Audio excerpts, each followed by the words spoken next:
Le Seigneur soit avec vous. Lecture de l'Évangile de Jésus-Christ selon saint Jean. Jésus avait rassasié 5000 hommes, et ses disciples l'avaient vu marcher sur la mer. Le lendemain, la foule restée sur l'autre rive se rendit compte qu'il n'y avait eu là qu'une seule barque et que Jésus n'y était pas monté avec ses disciples, qui étaient partis sans lui. Cependant, d'autres barques venant de Tibériade étaient arrivées près de l'endroit où l'on avait mangé le pain après que le Seigneur eut rendu grâce.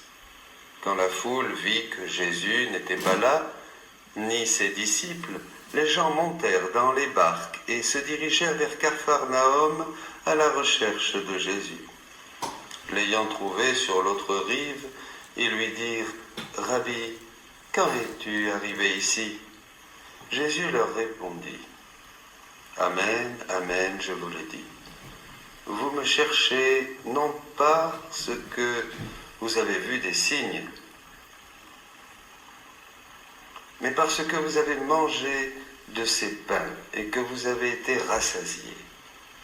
Travaillez non pas pour la nourriture qui se perd, mais pour la nourriture qui demeure jusque dans la vie éternelle, celle que vous donnera le Fils de l'homme, lui que Dieu, le Père, a marqué de son sceau. » Ils lui dirent alors, « Que devons-nous faire pour travailler aux œuvres de Dieu ?»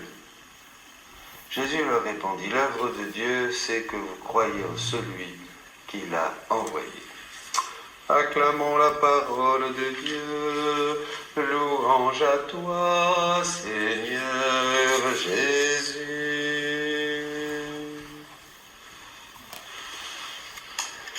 Asseyez-vous, si vous n'êtes pas déjà assis. Ah, mes amis,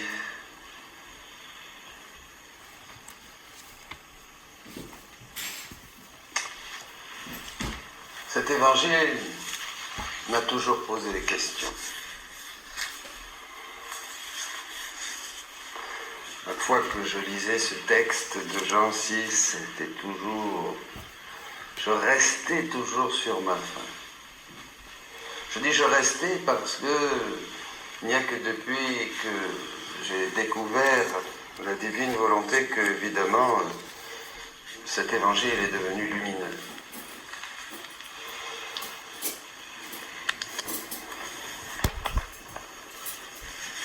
Jésus est là. Il y a comme un passage aussi dans cet évangile. Il y a comme deux niveaux. Les gens le cherchent, ils le trouvent. Et comme il le dit, bien sûr, ils ont envie d'avoir Jésus. Ils ont vu les miracles, ils ont vu la multiplication des pains et des guérisons. Et comme Étienne, une sagesse où il n'y a rien à dire, même s'il y a une rupture totale avec ce qu'il y avait avant. Et c'est comme un peu quand on parle de la divine volonté, beaucoup sont surpris, posent des questions, écrivent, des théologiens aussi, mais c'est dire oui, mais ça, mais il faut aussi garder ça, et alors on nous a enseigné ça, ça ne vaut plus, alors posent des questions, mais il n'y a rien à dire. Il y a une théologie, une justesse, une sagesse. Pourtant, il y a une rupture. Pourtant, il y a un avant et un après, ça c'est vrai. Il y a, disons, une continuité qui, avec de l'ancien, fait du neuf. Vous voyez ? Et ça gêne, mais il n'y a rien à dire. Et Jésus l'avait dit, vous ne trouverez rien à dire. Ils ne comprendront pas. Ceux qui n'ont pas l'esprit ouvert, dit Jésus dans un texte, l'esprit ouvert, ne comprendront pas. Ils ne comprendront pas. Mais ils ne trouveront rien à dire. Parce qu'il n'y a pas d'erreur. C'est Jésus qui parle. C'est le même qui parle dans l'Évangile, qui continue à parler. Donc il ne peut pas avoir d'erreur. Ou alors c'est pas le même. Alors là on remet tout en question, bien sûr. Et on est vaine est notre foi. Et nous nous sommes trompés. Bon. Donc une sagesse comme Étienne. Mais voilà, je reviens. Alors Jésus d'abord leur dit, vous me cherchez parce que vous voulez quelque chose.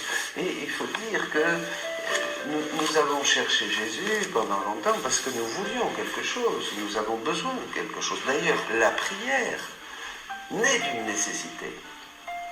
Adam, avant le péché originel, ne priait pas. Il avait tout. Il n'avait pas besoin de prier pour demander. Le demander, vous recevrez, est une réalité de notre situation déchue, bien sûr. Dans l'unité divine du paradis, dans cet état de justice originelle, Adam louait, bénissait, chantait, glorifiait, faisait chanter avec lui toute la nature, parce que sa voix résonnait dans tout l'univers, bien sûr. Il participait à l'acte unique et éternel de Dieu, donc dès qu'il ouvrait la bouche, tout le monde chantait, tous les oiseaux, le soleil, la lune, les étoiles. Hein, c'était bon.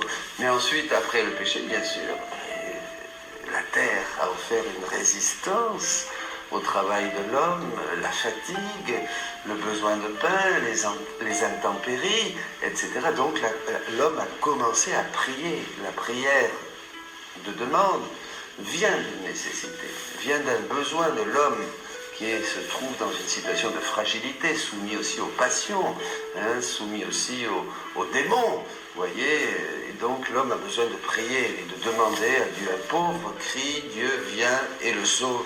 Dit la parole, j'ai vu le cri de mon peuple aussi dans le livre de l'Exode et je suis venu, vous voyez, bon voilà.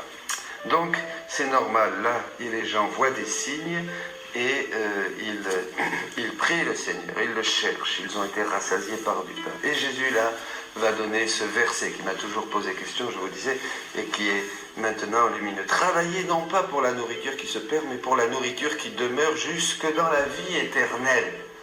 Ah bien sûr, nous avions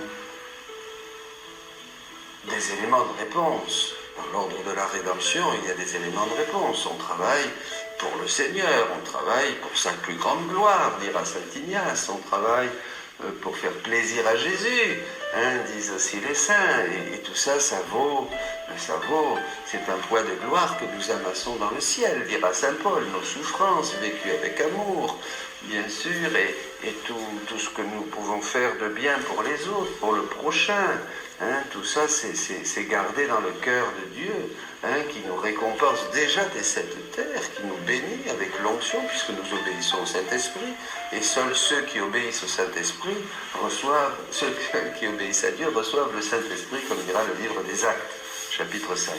Donc, tout ça c'est vrai, mais quand même, on reste sur notre faim, voyez. On n'est pas pleinement satisfait. Travailler pour la nourriture qui demeure jusque dans la vie éternelle.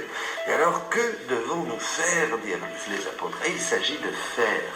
Et bien sûr, de faire pour faire les œuvres de Dieu, que vous croyez en celui qui vous a envoyé. L'œuvre de Dieu, c'est que vous croyez. Et là, Jésus nous parle. Et dans la divine volonté, bien sûr, là, nous avons une réponse lumineuse, puisque le Seigneur veut nos actes. Que devons-nous faire? Il veut nos actes. Et que chaque acte est une vie divine. Et que chaque acte, maintenant, hein, avec l'intention d'inviter la divine volonté, l'intention change l'acte. Je vous disais, un acte qui est humain, boire un verre d'eau, je peux le faire pour moi, parce que j'ai soif, sans penser à inviter la divine volonté, ou je peux inviter la divine volonté et lui dire, viens faire cet acte avec moi, puisque c'est Dieu qui nous donne tout, finalement, de bouger, de boire, de l'eau, hein, aussi, qui va me rafraîchir, le goût de l'eau qui me rafraîchit, tout ça c'est la vie, c'est la divine volonté, donc qui se manifeste dans tout. Donc je peux faire aussi cet acte avec lui. Et alors ça devient un acte éternel. L'intention change l'acte. Ça, c'est extraordinaire. Et Jésus nous dit que plus nous multiplions les actes dans sa divine volonté, bien sûr, plus il y a de vie divine. Et ces vies divines, ce sont des soleils. La Vierge, Louisa dira, la Vierge Marie, je veux que tu m'apprennes à entrer dans ce royaume de la divine volonté pour qu'il y ait des soleils. Je ne veux pas seulement des petites vertus, des petites roses, seulement des petites choses. Elle veut faire les œuvres de Dieu. Elle veut des actes avec Dieu.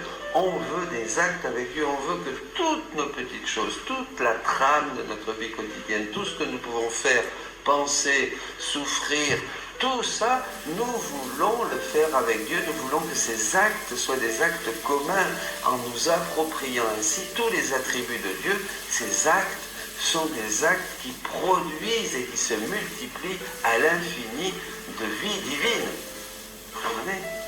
Alors c'est extraordinaire. Alors là, nous travaillons pour la nourriture, évidemment, qui demeure dans la vie éternelle. Déjà, il y avait un terrain préparatoire, avec tout ce que nous pouvions souffrir, offrir et prier avec le Seigneur. C'était déjà, mais oui, c'était la frontière, c'est beau, c'est merveilleux. Mais maintenant, nous savons que ça va beaucoup plus loin. C'est des choses que nous faisons et nous travaillons pour la vie éternelle. Nous travaillons pour une nourriture qui ne se perd pas, parce que tant que c'est fait avec la volonté humaine, même avec de très bonnes intentions, de très pieuses intentions, une très grande charité fraternelle, il y a toujours de l'humain, bien sûr, il y aura toujours de l'humain, c'est impossible de nous libérer complètement de l'humain. C'est pour ça que dans la sainteté des vertus, que ça soit, il y aura toujours une recherche de soi, dans l'humilité, dans l'obéissance, pour être plus obéissant, pour être plus humble, pour être plus vertueux, pour être plus priant, pour être plus mortifié. Il y aura toujours une recherche de soi, c'est impossible. Et tandis que dans la divine volonté, dans cette sainteté où Jésus dit qu'il ne veut plus qu'il y ait que cette sainteté, une sainteté divine, il n'y a plus de recherche de soi, puisque nous devons nous vider complètement, arriver à notre rien pour que lui nous remplisse. Et c'est extraordinaire. Alors là, nous travaillons vraiment, et nous n'avons pas plus de mérite. Ils avaient plus de mérite que nous, les saints des temps passés, beaucoup plus. Ils étaient beaucoup plus forts, beaucoup plus héroïques, pas nous. Qui va nous. Et voilà, mais nous sommes les ouvriers de la dernière. Alors je vous lis un texte pour terminer. C'est un enseignement très très très important aujourd'hui.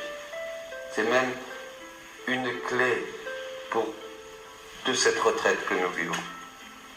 Jésus dit, « Au ciel, les bienheureux jouissent de toute la félicité que comporte ma volonté et vivent comme s'ils étaient en son milieu. » Au ciel. Mais ils ne peuvent pas multiplier ma volonté car en eux les mérites sont fixés. Par conséquent, tu es plus heureuse qu'eux parce que tu peux multiplier ma vie. Multiplier ma vie, ma volonté et tous les bienfaits qu'elle contienne. Heureuse d'habiter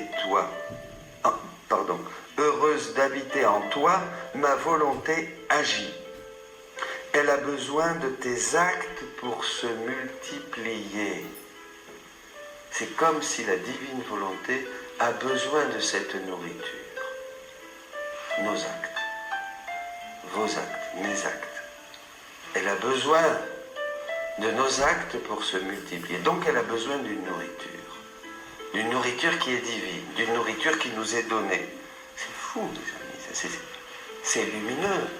C'est l'évangile d'aujourd'hui qui s'accomplit pleinement, qui arrive à une plénitude de compréhension.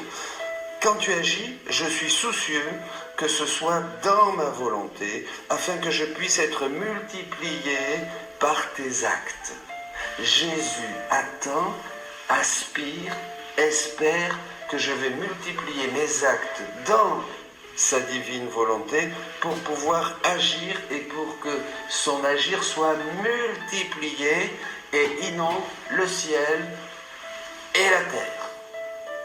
Réjouissent les bienheureux et rejoignent tous les cœurs pour frapper à leur porte et les influencer divinement. C'est extraordinaire, ça aussi nous dit Jésus.